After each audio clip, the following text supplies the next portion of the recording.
मधुबन के बाबा,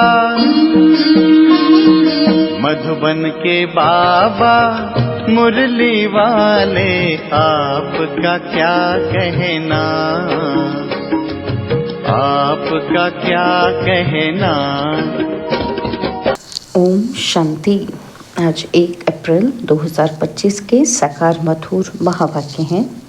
आज मीठे मीठे बाप दादा बोले, मीठे बच्चे, बाप नॉलेजफुल है, उन्हें जानी जाननहार कहना ये उल्टी महिमा है। बाप आते ही हैं तुम्हें पतित से पावन बनाने। बाबा ने कहा, मीठे बच्चे, बाप नॉलेजफुल है, उन्हें जानी जाननहार कहना ये उल्टी महिमा है। बाप आते ही हैं तुम्हें पतित से पावन बनाने। बाबा ने आज प्रश्न पूछा कि बाप के साथ साथ सबसे अधिक महिमा और किसकी है और कैसे। तो बाबा ने समझाया कि एक बाप के साथ भारत की महिमा भी बहुत है। भारत ही अविनाशी खंड है, भारत ही स्वर्ग बनता है और बाप ने भारतवासियों को ही धनवान, सुखी और पवित्र बनाया है। गीता की भी अपरम अपार महिमा है। सर्वशास्त्र में शिरोमणि गीता है। और तीसरा बाबा कहते, तुम चैतन्य ज्ञान गंगाओं की भी बहुत महिमा है, तुम डायरेक्ट ज्ञान सागर से निकली हो। तो बाबा ने 3 महिमा बताई, भारत की, गीता की और आप ज्ञान गंगाओं की। ओम शांति। ओम शांति का अर्थ तो नए व पुराने बच्चों ने समझा है। तुम बच्चे जान गए हो। क्या जान गए हम? कि हम सब आत्माएं परमात्मा की संतान हैं। परमात्मा ऊंच ते ऊंच और बहुत प्यारे ते प्यारा सभी का माशूक है। बच्चों को ज्ञान और भक्ति का राज तो समझाया है। ज्ञान माना दिन, सतयुग त्रेता, और भक्ति माना रात, द्वापर और कलयुग। भारत की ही बात है। पहले पहले तुम भारतवासी आते हो। 84 का चक्र भी तुम भारतवासियों के लिए है। भारत ही अविनाशी खंड है। भारत खंड ही स्वर्ग बनता है और कोई खंड स्वर्ग नहीं बनता। बच्चों को समझाया गया है कि नई दुनिया सतयुग में भारत ही होता है। भारत ही स्वर्ग कहलाता है और भारतवासी ही फिर 84 जन्म लेते हैं और नरकवासी बनते हैं, फिर वही स्वर्गवासी बनेंगे। इस समय सभी नरकवासी हैं और फिर भी और सभी खंड विनाश हो भारत रहेगा। भारत खंड की महिमा अपरम अपार है। भारत में ही बाप आकर तुमको राजयोग सिखलाते हैं। यह गीता का पुरुषोत्तम संगम युग है। भारत ही फिर पुरुषोत्तम बनने का है। अभी वह आदि सनातन देवी देवता धर्म भी नहीं है, राज्य भी नहीं है, तो वह युग भी नहीं है। तुम बच्चे जानते हो, वर्ल्ड ऑलमाइटी अथॉरिटी एक भगवान को ही कहा जाता है। भारतवासी ये बहुत भूल करते हैं जो कहते हैं कि वह अंतर्यामी है, सभी के अंदर को वह जानते हैं। बाप कहते हैं, मैं कोई के भी अंदर को नहीं जानता हूँ, मेरा तो काम ही है पतितों को पावन बनाना। बहुत कहते हैं, शिव बाबा आप तो अंतर्यामी हो। बाबा कहते, मैं हूँ नहीं, मैं किसी के भी दिल को नहीं जानता हूँ, मैं तो सिर्फ आकर पतितों को पावन बनाता हूँ। मुझे बुलाते ही पतित दुनिया में है और मैं एक ही बार आता हूँ, जबकि पुरानी दुनिया को नया बनाना है। मनुष्यों को तो ये पता ही नहीं कि ये जो दुनिया है वह नई से पुरानी और पुरानी से नई कब होती है। हर चीज़ नई से पुरानी सतो रजो तमो में ज़रूर आती है। मनुष्य भी ऐसे होते हैं। बालक सतो प्रधान है, फिर युवा होते हैं और फिर वृद्ध होते हैं, अर्थात रजोतमो में आते हैं। बूढ़ा शरीर होता है तो वह छोड़कर फिर बच्चा बनेंगे। बच्चे जानते हैं कि नई दुनिया में भारत कितना ऊंच था। भारत की महिमा अपरम अपार है। इतना सुखी, धनवान, पवित्र और कोई खंड है ही नहीं। और फिर सतो प्रधान बनाने बाप आए हैं। सतो प्रधान दुनिया की स्थापना हो रही है। त्रिमूर्ति ब्रह्मा विष्णु शंकर को क्रिएट किसने किया? ऊंच ते ऊंच तो शिव है। कहते हैं त्रिमूर्ति ब्रह्मा, अर्थ तो समझते ही नहीं। वास्तव में कहना चाहिए त्रिमूर्ति शिव, ना कि ब्रह्मा। अब गाते हैं, क्या गाते हैं? देव देव महादेव।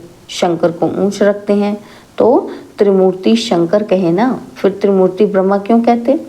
शिव है रचयिता, गाते भी हैं परमपिता परमात्मा ब्रह्मा द्वारा स्थापना कराते हैं ब्राह्मणों की। भक्ति मार्ग में नॉलेजफुल बाप को जानी जाननहार कह देते हैं। अब वह महिमा अर्थ सहित नहीं है। तुम बच्चे जानते हो कि बाप द्वारा हमें वर्षा मिलता है, वह खुद हम ब्राह्मणों को पढ़ाते हैं, क्योंकि वह बाप भी है, सुप्रीम टीचर भी है। वर्ल्ड की हिस्ट्री ज्योग्राफी कैसे चक्कर लगाती है वह भी समझाते हैं, वही नॉलेजफुल है।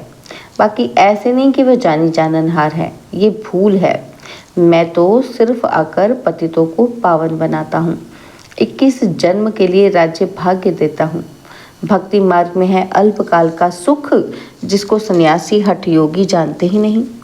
ब्रह्म को याद करते हैं। अब ब्रह्म तो भगवान नहीं, भगवान तो एक निराकार शिव है, जो सर्व आत्माओं का बाप है। हम आत्माओं के रहने का स्थान ब्रह्मांड स्वीट होम है। वहाँ से हम आत्माएं यहाँ पाठ बजाने आती हैं। आत्मा कहती है हम एक शरीर छोड़ दूसरा या तीसरा लेती हूँ। 84 जन्म भी भारतवासियों के ही है।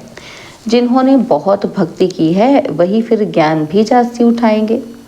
बाप कहते हैं ग्रस्त व्यवहार में भल रहो, परंतु श्रीमत पर चलो। तुम सभी आत्माएं आशिक हो एक परमात्मा माशूक की। भक्ति मार्ग से लेकर तुम याद करते आए हो। आत्मा बाप को याद करती है, ये है ही दुख धाम। हम आत्माएं असल शांति धाम की वासी हैं। पीछे आए सुख धाम में फिर हमने 84 जन्म लिए। हम सो सोहम का अर्थ भी समझाया है। वह तो कह देते आत्मा सो परमात्मा और परमात्मा सो आत्मा। अब बाप ने समझाया है कि हम सो देवता, क्षत्रिय, वैश्य सो शूद्र। अभी हम सो ब्राह्मण बने हैं सो देवता बनने के लिए। यह है यथार्थ अर्थ, वह है बिल्कुल रॉन्ग। सतयुग में एक देवी देवता धर्म अद्वैत धर्म था। पीछे और धर्म हुए हैं तो द्वैत तो हुआ है। द्वापर से आसुरी रावण राज्य शुरू हो जाता है। सतयुग में रावण राज्य ही नहीं तो 5 विकार भी नहीं हो सकते। वह है ही संपूर्ण निर्विकारी। अभी तुम हो गॉडली स्टूडेंट, तो ये टीचर भी हुआ, फादर भी हुआ, और फिर तुम बच्चों को सदगति दे स्वर्ग में ले जाते हैं। तो बाप, टीचर, गुरु तीनों ही हो गया। उनके तुम बच्चे बने हो तो तुमको कितनी खुशी होनी चाहिए। मनुष्य तो कुछ भी नहीं जानते। रावण राज्य है ना, तो हर वर्ष रावण को जलाते आते हैं, परंतु रावण है कौन ये नहीं जानते। तुम बच्चे जानते हो, ये रावण भारत का सबसे बड़ा दुश्मन है। यह नॉलेज तुम बच्चों को ही नॉलेजफुल बाप से मिलती है। वह बाप ही ज्ञान का सागर, आनंद का सागर है। ज्ञान सागर से तुम बादल भरकर फिर जाए वर्षा बरसाते हो। ज्ञान गंगाएं तुम हो, तुम्हारी ही महिमा है। बाप कहते हैं मैं तुमको अभी पावन बनाने आया हूँ। यह एक जन्म पवित्र बनो, मुझे याद करो तो तुम तमो प्रधान से सतो प्रधान बन जाएंगे। मैं ही पतित पावन हूँ। जितना हो सके याद को बढ़ाओ। मुख से शिव बाबा कहना भी नहीं है। जैसे आशिक माशूक को याद करते हैं ना, एक बार देखा बस, फिर उनकी बुद्धि में उनकी ही याद रहेगी। भक्ति मार्ग में जो जिस देवता को याद करते, पूजा करते, उसका साक्षात्कार हो जाता है। तो वो है अल्पकाल के लिए। भक्ति करते नीचे नीचे उतरते आए हैं। अब तो मौत सामने खड़ा है। हाय हाय के बाद फिर जय जयकार होनी है। भारत में ही रक्त की नदी बहनी है। सिविल वार के आसार भी दिखाई दे रहे हैं। तमो प्रधान बन गए हैं, अब तुम सतो प्रधान बन रहे हो। जो कल्प पहले देवता बने हैं वही आकर बाप से वर्षा लेंगे। कम भक्ति की होगी तो ज्ञान थोड़ा उठाएंगे और फिर प्रजा में भी नंबरवार पद पाएंगे। अच्छे पुरुषार्थी श्रीमत पर चल अच्छा पद पाएंगे। मैनर्स भी अच्छे चाहिए, दैवी गुण भी धारण करने हैं, और वह फिर 21 जन्म चलेंगे। अभी है सबके आसुरी गुण। आसुरी दुनिया पतित दुनिया है ना। तुम बच्चों को वर्ड की हिस्ट्री ज्योग्राफी भी समझाई गई है। इस समय बाप कहते हैं याद करने की मेहनत करो तो तुम सच्चा सोना बन जाएंगे। सतयुग है गोल्डन एज, सच्चा सोना। फिर त्रेता में चांदी की अलाई पड़ती है। कला कम होती जाती है। अभी तो कोई कला ही नहीं है। जब ऐसी हालात हो जाती है तब बाप आते हैं। तो ये भी ड्रामा में नूंद है। इस रावण राज्य में सभी बेसमझ बन गए हैं, जो बेहद ड्रामा के पाठधारी होकर भी ड्रामा के आदि मध्य अंत को ही नहीं जानते। तो तुम तो एक्टर्स हो ना, तुम जानते हो। क्या जानते हो? कि हम यहाँ पाठ बजाने आए हैं, परंतु पाठधारी होकर जानते ही नहीं। तो बेहद का बाप कहेंगे ना कि तुम कितना बेसमझ बन गए हो। अब मैं तुम्हें समझदार हीरे जैसा बनाता हूँ और फिर रावण कौड़ी जैसा बना देता है। मैं ही आकर सबको साथ ले जाता हूँ और फिर ये पतित दुनिया भी विनाश होती है। मच्छरों सदृश सबको ले जाता हूँ।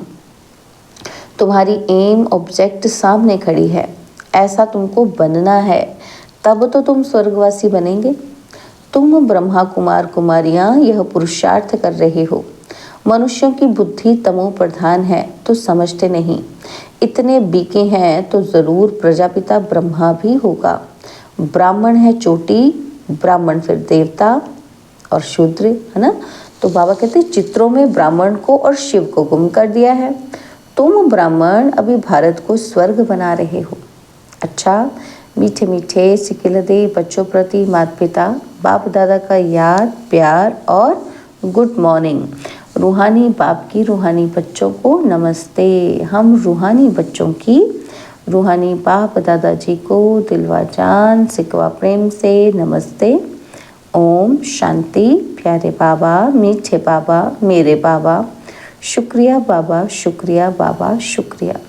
धारणा के लिए मुख्य सार है। पहला पॉइंट है ऊंच पद के लिए श्रीमत पर चल अच्छे मैनर्स धारण करने हैं। और सेकंड पॉइंट है सच्चा आशिक बन एक माशूक को ही याद करना है। जितना हो सके याद का अभ्यास बढ़ाते जाना है। बाबा ने आज वरदान दिया, निमित्तपन की स्मृति से माया का गेट बंद करने वाले डबल लाइट भव। निमित्तपन की स्मृति से माया का गेट बंद करने वाले डबल लाइट भव। जो सदा स्वयं को निमित्त समझ कर चलते हैं उन्हें डबल लाइट स्थिति का स्वतः अनुभव होता है। करण करावनहार करा रहे हैं, मैं निमित्त हूँ, इसी स्मृति से सफलता होती है। मैंपन आया अर्थात माया का गेट खुला, निमित्त समझा अर्थात माया का गेट बंद हुआ। तो निमित्त समझने से माया जीत भी बन जाते और डबल लाइट भी बन जाते और साथ साथ सफलता भी अवश्य मिलती है। यही स्मृति नंबर 1 लेने का आधार बन जाती है। स्लोगन है त्रिकालदर्शी बनकर हर कर्म करो तो सफलता सहज मिलती रहेगी। त्रिकालदर्शी बनकर हर कर्म करो तो सफलता सहज मिलती रहेगी। ओम शांति। तो आज मातेश्वरी जी के भी महावाक्य सुनेंगे। तो मातेश्वरी जी क्लैरिटी देती हैं कि मनुष्य आत्मा अपनी पूरी कमाई अनुसार भविष्य प्रारब्ध भोगता है। तो इसमें मातेश्वरी जी ने समझाया कि देखो, बहुत मनुष्य ऐसे समझते हैं कि हमारे पूर्व जन्मों की अच्छी कमाई से हमें ये ज्ञान प्राप्त हुआ है, परंतु ऐसी बात है नहीं। पूर्व जन्म का अच्छा फल है ये तो हम जानते हैं। कल्प का चक्र फिरता रहता है, सतो रजो तमो बदली होता रहता है, परंतु ड्रामा अनुसार पुरुषार्थ से प्रारब्ध बनाने की मार्जिन रखी है। क्या कहती हैं मातेश्वरी की ड्रामा में क्या है, क्या खास बात है कि हम मेहनत से अपना प्रारब्ध बना सकते हैं, ये मार्जिन रखी है। तभी तो वहाँ सत्युग में कोई राजा रानी, कोई दास दासी, कोई प्रजापत पाते हैं। तो यही पुरुषार्थ की सिद्धि है। पुरुषार्थ से यही मिलता है, हमें प्रारब्ध मिलता है। वहाँ द्वैत ईर्ष्या होती ही नहीं और वहाँ प्रजा भी सुखी है। राजा रानी प्रजा की ऐसी संभाल करते हैं जैसे माँ बाप अपने बच्चों की संभाल करते हैं। वहाँ गरीब साहूकार सब संतुष्ट हैं। इस एक जन्म के पुरुषार्थ से 21 पीढ़ी के लिए सुख भोगेंगे। ये है अविनाशी कमाई। जो इस अविनाशी कमाई में अविनाशी ज्ञान से अविनाशी पद मिलता है ना, तो अभी हम सत्युगी दुनिया में जा रहे हैं। ये प्रैक्टिकल खेल चल रहा है, यहाँ कोई छू मंत्र की बात नहीं है, है ना। और दूसरी बात, कि गुरु मत, शास्त्रों की मत कोई परमात्मा की मत नहीं है। इस पर मातेश्वरी जी कहती हैं कि परमात्मा कहते हैं बच्चे, ये गुरु मत, शास्त्र मत तो कोई मेरी मत नहीं है, ये तो सिर्फ मेरे नाम की मत देते हैं, परंतु मेरी मत तो मैं जानता हूँ, मेरे मिलन का पता मैं आकर देता हूँ, उससे पहले मेरी कोई एड्रेस जानता ही नहीं।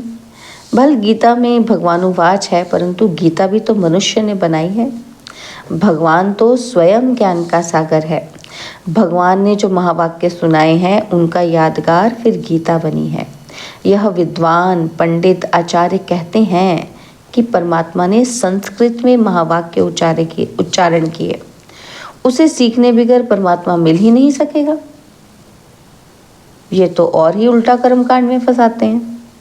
तो वेद शास्त्र पढ़कर अगर सीढ़ी चढ़ जावें तो फिर उतना ही उतरना पड़े, अर्थात उनको भुलाए एक परमात्मा से बुद्धि योग जोड़ना पड़े, क्योंकि परमात्मा साफ कहता है, क्या कहता है कि इन कर्म कांड वेद शास्त्र पढ़ने से मेरी प्राप्ति नहीं होती है। तो देखो, ध्रुव, प्रहलाद, मीरा ने क्या शास्त्र पढ़े? बाबा कहते हैं यहाँ तो पढ़ा हुआ भी सब भूलना पड़ता है। जैसे अर्जुन ने पढ़ा था तो उसको भूलना पड़ा। भगवान के साफ महावाक्य हैं, क्या है कि श्वासोश्वास मुझे याद करो। इसमें कुछ भी करने की ज़रूरत नहीं है। जब तक ये ज्ञान नहीं है तो भक्ति मार्ग चलता रहता है, परंतु ज्ञान का दीपक जग जाता है ना, तो फिर कर्मकांड छूट जाते हैं। क्योंकि कर्मकांड करते करते अगर शरीर छूट जाए तो फिर उससे फ़ायदा ही क्या मिला? प्रारब्ध तो बनी ही नहीं और कर्म के हिसाब किताब से भी मुक्ति नहीं मिली, है ना। तो लोग तो समझते हैं, क्या समझते हैं कि झूठ ना बोलना, चोरी ना करना, किसी को दुख ना देना, ये ही अच्छा कर्म है। परंतु यहाँ तो सदा काल के लिए कर्मों की बंधायमानी से छूटना है और विकर्मों को क्या करना है? जड़ से निकालना है। हम तो अब जानते हैं कि ऐसा बीज डालें, कैसा बीज डालें कि जिससे अच्छे कर्मों का झाड़ निकले। इसलिए मनुष्य जीवन के कार्य को जान श्रेष्ठ कर्म करना है। अच्छा, ओम शांति। तो बाबा के आज के अव्यक्त इशारे हैं कि कंबाइंड रूप की स्मृति से सदा विजयी बनो। बाबा कहते हैं शिव शक्ति का अर्थ ही है कंबाइंड। बाप और आप दोनों को मिलाकर कहते हैं शिव शक्ति।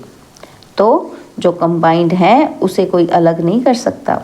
यही याद रखो कि हम कंबाइंड रहने के अधिकारी बन गए। पहले ढूंढने वाले थे और अभी साथ रहने वाले हैं। ये नशा सदा रहे। ओम शांति।